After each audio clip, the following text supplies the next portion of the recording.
Nakapag-asawa na pala si Isabel. Kawawa naman ang kapatid ko. Ni hindi ko naihatid sa simbahan. Ano kaya makakain dito?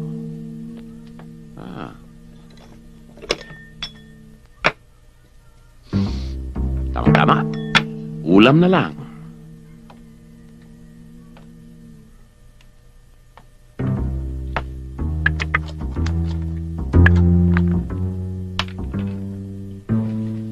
Okay.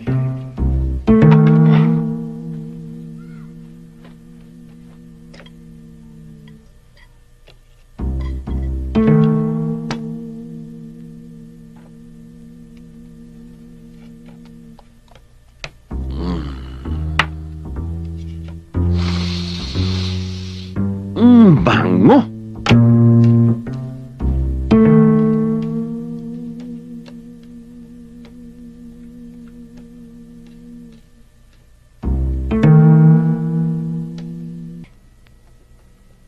Alam mo, aalis ako dahil nag-opisina ako para kumita nang sa ganun ay may panggastos tayo dito sa bahay. Ikaw naman, maiwan ka rito. Ikaw ang gagawa ng mga gawaing bahay. Masakit man painggan eh. Ikaw ang lalabas sa chimoy ko. Okay ba sa iyo yun? Okay. Pagkaalis ko, maglaba ka na. Pagkatapos mamalengke ka. Walang tubig sa baba, magigib ka.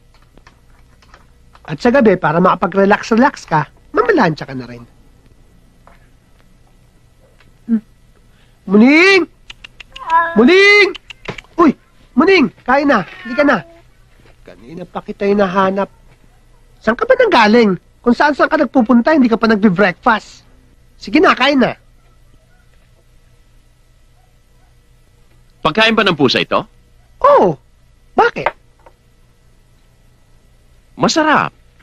Paano mo naman nasabi yun? O ayan, sarap na sarap. Oo. Giniling na kasi ang laman nito eh.